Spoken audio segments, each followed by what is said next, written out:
बताइएगा ये Peshawar high court कल बल्ले का निशान वापस और आज किसी रिटर्निंग ऑफिसर का कोई इशू चल रहा है, क्या स्टोरी है सर? ये क्या करने जा रही है पेशावर हाई कोर्ट सर? मुख्तलिफ पीटीआई के इलेक्शन के ऊपर उन्होंने इलेक्शन कमीशन को पहले हतमी फैसला करने से रोका था। फिर इलेक्शन कमीशन ने यह किया कि फैसला महफूज कर लिया है, तो जब स्टे खत्म होगा तो हम फैसला दे देंगे। उसमें पीटीआई को समझ आ गई कि अगर इलेक्शन का फैसला महफूज रहा तो पार्टी तो महफूज रह जाएगी और बल्ले का निशान भी नहीं होगा तो टिकट भी नहीं मिल सकेंगे। तो वो फिर पेशावर हाई कोर्ट गए और वहां से मेरी आवाज आ रही है आपको? जी जी, आ रही है, आ रही है। फिर वहां से एक ऑर्डर कराया कि जी आप 24 घंटे में ये फैसला अनाउंस कर दें। फिर इलेक्शन कमीशन ने वो फैसला अनाउंस कर दिया और कहा कि ये बल्ले का निशान वापस ले लिया जाता है कि इलेक्शन ठीक नहीं हुए।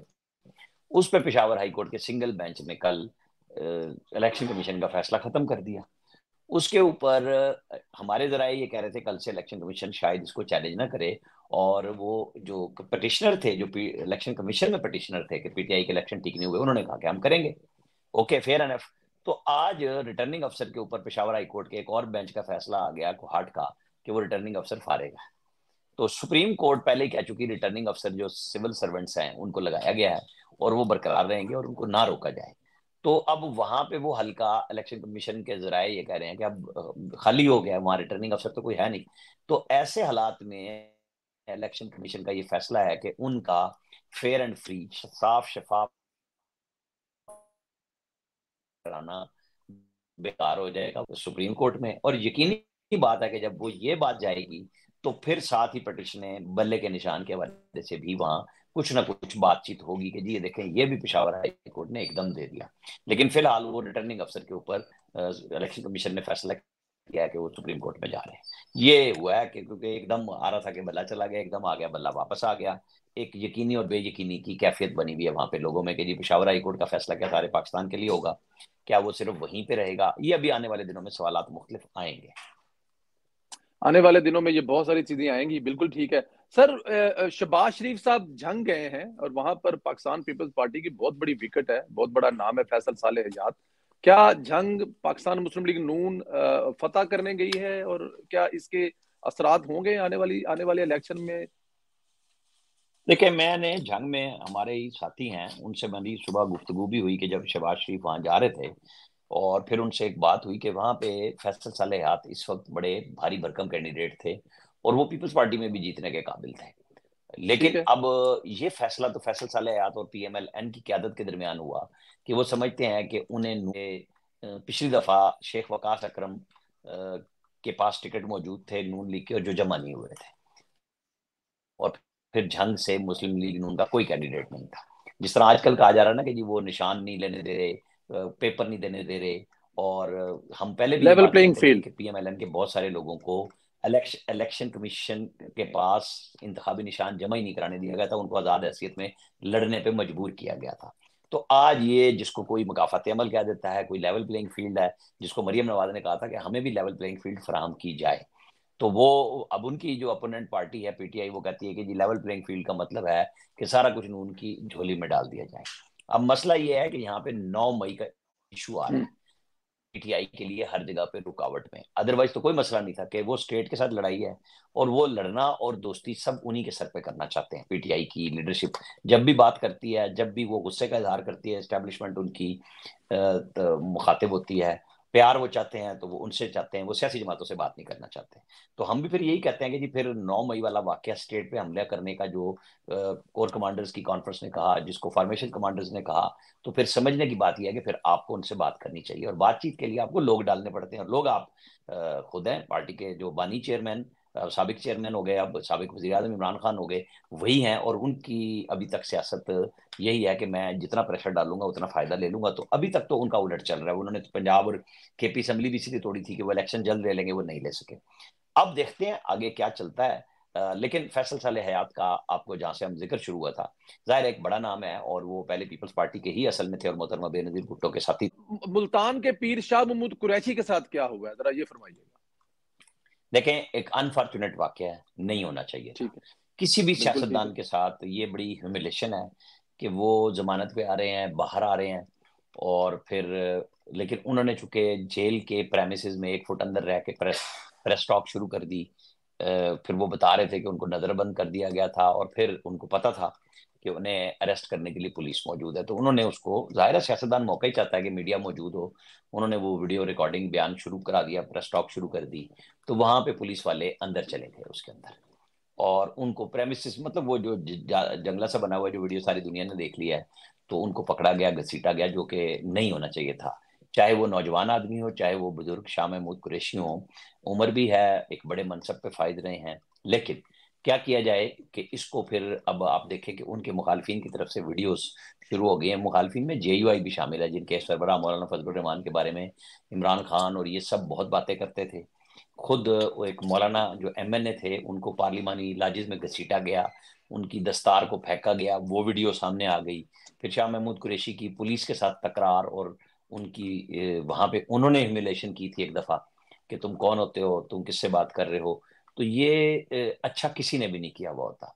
बहरहाल अब उनको 9 मई के वाक़े में अरेस्ट कर लिया गया, थाना कैंट रावलपिंडी ले जाया गया है। उसके बाद उनका ज़ाहिर रिमांड लिया जाएगा, चाहे वो फिजिकल हो या जुडिशियल हो, वो चीज़ें चल रही हैं। मेरे हिसाब किताब में अब जो भी होना चाहिए, 9 मई बहुत पुराना वाक्य हो गया है, 7 महीने हो चुके हैं, इनके फैसले हो जाने चाहिए थे। आपने छोड़ना है, आपने पकड़ना है। जैसे अटॉर्नी जनरल ने सुप्रीम कोर्ट में कहा कि कुछ लोग बरी हो जाएंगे, तो भाई जो बरी हो रहे हैं, आप उनको बरी होने का फैसला महफूज करके बता दें अदालत को कि आप हमें इजाजत दे तो हम इनको बरी कर देते हैं। जिनके फैसले अगर महफूज हो रहे हैं सजाओं के, तो वो भी सुप्रीम कोर्ट में जाके बता दें कि जी ये अब आप फैसला करें हतमी। क्योंकि इस तरह लोगों को लटकाना भी ठीक नहीं है, चाहे उसमें खवातीन हो, उसमें मर्द हो, जिन लोगों का जुर्म है इकरारी है और उसके शवाहिद के साथ साबित हो रहा है, तो फिर उनके फैसले लेने के लिए सुप्रीम कोर्ट में दोबारा जाना चाहिए वजारत दिफा को, हुकूमत पाकिस्तान को, कि जी हमने आपकी इजाजत के बाद दोबारा से शुरू की है, और अगर फैसले महफूज हैं, अच्छे बुरे, अच्छे ये होंगे कि जी उनकी नज़र में कि जो लोग बरी हो रहे हैं, बुरे वो होंगे जिनको सजाएं हैं, लेकिन स्टेट के लिए तो फिर वो ज्यादा बुरे हैं जिन्होंने स्टेट के इंस्टीट्यूशंस पे हमले किए और खुल्लम खुल्ला हमलों के लिए उकसाया। तो फिर अब इसको ना संदीला साहब लंबा नहीं होना चाहिए, ये बहुत बुरी बात है कि प्रैक्टिस प्रेस कॉन्फ्रेंस करें, फलां करें, ढिमका करें, और अदालतों से मामला को कराया जाना चाहिए कि वो बच रिहाई होनी है या सजा होनी है, वो क्लियर होने चाहिए। ये शाह महमूद कुरैशी की सख्तियां बढ़ती क्यों जा रहे हैं? शाह साहब तो लड़ने वाले इंसान भी नहीं है। अभी मैंने आपको कहा कि जब उनको किस, क्योंकि उनके साथ कभी ऐसे वाकयात हुए नहीं, जी। वो जनरल मुशर्रफ के दौर में अपोजिशन में चले गए थे, और वो जिला नाजिम भी उनकी मर्जी के बगैर ही बने थे। ऐसी बात नहीं है, उन्होंने पीपल्स पार्टी में भी जब उनकी एक तो थी, जाहिर है यूसुफ रजा गिलानी और शाह महमूद कुरैशी की हमेशा से एक दूसरे के साथ रकाबत रही है, और जब उन्होंने देखा कि अगर वो वजीर आजम बन गए हैं और फिर नई काबीना बनने के वजारतों की तब्दीली में उन्होंने इनकार किया, वो हौसला पहले से रखते हैं, गुफ्तगू करते हैं, हम्म। लेकिन कभी हम्म। वो एस्टेब्लिशमेंट की दूसरी साइड पे नहीं गए थे। इस दफा खान साहब के साथ वो दूसरी साइड पे खड़े हैं, उनकी वीडियोस मौजूद हैं कि निकलो बाहर आओ, वो सारी चीजें हैं। लेकिन मैं वही बात कहूंगा कि जो भी है उसका फैसला होना चाहिए, उसको लटकाया नहीं जाना चाहिए, बिल्कुल बात को लटकाना ना नहीं सिर्फ जाना चाहिए। प्रेस कॉन्फ्रेंस ही करते रहे। ठीक है, ठीक है। अच्छा, साइफर केस में सुप्रीम कोर्ट के फैसले में जिसमें अतर मनल्ला साहब ने लफ्ज मासूम यूज किया, इस्तेमाल किया, जाहिर है PTI इस पर बयानियां बना रही है। क्या ये अल्फाज मुनासिब मुनासिब है, किसी को मासूम कहा जाए और किसी को माफिया कहा जाए? जजों के लिए ये कोई ये उनके तो फैसले बोलने चाहिए। नहीं, देखें, दो चीजें हैं, एक माफिया कहा गया, वो जी। फैसला था। ठीक है। मासूम में एक रियायत दी गई जमानत की, और ठीक है। चूंकि फैसला नहीं आया, और कानून की नजर में हर वो शख्स मासूम होता है, बेगुनाह होता है, इसका तर्जुमा दूसरा ये भी है बेगुनाह होने का। मासूम की हम्म। जगह पे अल्टरनेट आप ये कर लें कि जब तक उसका फैसला ना हो जाए, हम ठीक। उस पे ना जाएं। इशू ये है कि फैसला हुआ है और उसके अंदर लिख दिया गया है कि हमारे रिमार्क से लोअर कोर्ट को कोई राय नहीं बनानी, अपना फैसला आप करें। और मेरी इतला के मुताबिक कल इनके वकला का, और शाह महमूद कुरैशी के वकला, और जो साइफर के जज हैं, उनका बागीचे में मुकालमा भी हुआ। मैं आपको बता देता हूँ, और वो ये हुआ कि उन्होंने बताया कि आज मेरे साथ बहुत बदतमीजी हुई है कोर्ट में, और शाह साहब जिस तरह बोल रहे थे ये वकला का काम था। तो उन्होंने माजरत भी की, उन्होंने कहा देख लें उसमें लिखा हुआ है कि ये अगर उस सहूलत का, जमानत का नाजायज फायदा उठाएंगे तो वो मैं कैंसिल कर सकता हूँ। तो फिर उन्होंने मादरत भी की उनके वकीलों ने। अब ये देखने वाली बात होगी, क्योंकि अब तो 29 तारीख को केस लगना है सुप्रीम कोर्ट से। आज अलबत्ता एक ये हुआ, आपके शायद इलम में है कि नहीं, खान साहब की जो तोशा खाना में वो सजा मुअत्तल कराने के लिए गए थे, वो वजाहत जी। से उन्हें कह दिया गया कि जब तक अपील का फैसला नहीं होता सजा मुअत्तल नहीं हो सकती। तो उससे ये लग रहा है कि खान साहब का इलेक्शन लड़ना जो पीटीआई की एक ख्वाहिश थी, और कोशिश होनी चाहिए हर पार्टी की अपने लीडर को बचाने के लिए, वो थोड़ी मुश्किल और हो गई है कि वो इलेक्शन लड़ सकेंगे। बिल्कुल ठीक है। साइफर केस में इमरान खान साहब क्या देख रहे हैं कि मतलब साइफर केस मजबूत है, एफआईआई का जो केस है ये मजबूत है, इमरान खान साहब इससे बचने वाले हैं कि नहीं बचने वाले? देखें, फैसला तो अदालत ने करना है। दो चीजें हैं, एक वो है जो ठीक। सुप्रीम कोर्ट का फैसला आया है, उसके अंदर बहुत सारे नुकात उठाए गए कि जी इतनी बड़ी सजाएं बनती नहीं थी जितनी लिखी गई हैं, लिहाजा हम जमानत दे रहे हैं, इलेक्शन का जमाना है। दूसरी तरफ उन्होंने साथ ये भी कहा कि हमारी इन ऑब्जर्वेशन से आप मुतासिर हुए बगैर अदालत अपना फैसला करे जहां पे केस चल रहा है। तो वो मैंने आपको बता दिया कि वो जज साहब ने फैसला करना है कि वो सजा देते हैं या बरी कर देते हैं, और सजा देते हैं तो किस जुर्म में देंगे। क्या वो 2 साल वाला है, क्या वो 5 साल वाला है, उम्र कैद का है, क्या है। तो मैं उसके ऊपर ये नहीं प्रेडिक्ट आपको कर सकता। हाँ, केस खान साहब के लिए मुश्किल जरूर है, क्योंकि अब 29 तारीख को जो गवाहान इस्तगासा के थे, यानी एफआईए के, गवर्नमेंट ऑफ पाकिस्तान के, वो सारे अपनी गवाही दे चुके हैं। अब उनके ऊपर जिरा होनी है, और जिरा के बाद जो थोड़ा सा जवाब इस्तगासा के लोग दे देंगे और फैसला महफूज होना है। और ये कोई लंबा काम नहीं है कि ये कोई जनवरी से आगे जा रहा है या जनवरी के मिड तक। मुझे तो लग रहा है कि इसका फैसला आ जाएगा हर दो सूरत में। दो सूरत में आ जाएगा। और साहब आप बार बार जिक्र भी कर रहे हैं कि ये फैसले होने चाहिए, 9 मई के ट्रायल मुकम्मल होने चाहिए। रुकावट कहाँ पर है? क्या अदारे के अंदर से कोई रुकावट है, अदालतों में रुकावट है? कैसे हो सकता है कि इस पे अभी तक अमल दरामद नहीं शुरू हुआ? नहीं, देखें, गुफ्तगू भी हुई है, बात हाँ। भी हुई, केसेस चले भी सही, फिर सुप्रीम कोर्ट ने उसको गैर आईनी करार दे दिया, उसकी अपील लगी। अपील के ऊपर इंटरम आपको स्टे भी मिल गया स्टेट को कि जी आप वो फैसले कर लें, लेकिन हतमी नतीजा आप अनाउंस नहीं कर सकते। तो वो चूंकि सीक्रेट अदालत ही होती है फौज की, लेकिन उनमें वकील जाते हैं लोगों के, और उन पे अपील का हक भी हाई कोर्ट और सुप्रीम कोर्ट में है।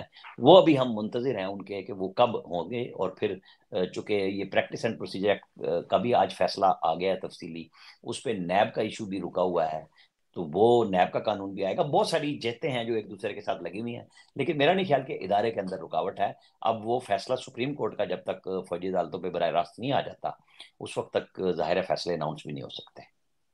फैसले अनाउंस हो सकते हैं। अच्छा, एक शोर है, कुछ दानश्वर में फरमा रहे हैं कि चकवाल में फैज हमीद साहब ने इंतखाबात को हाईजैक करने का पीटीआई का लिए प्लान बनाया है।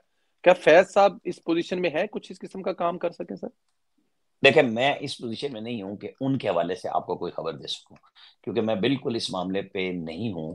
ये हमारे एक सीनियर दोस्त ने लिखा, उसको जी। लोगों ने अपने नाम से भी चला दिया, कहीं पे उनके नाम से दे दिया। मैं उनकी खबर की सेहत पे कोई क्वेश्चन नहीं करूंगा, लेकिन मेरे पास कोई इतला नहीं है।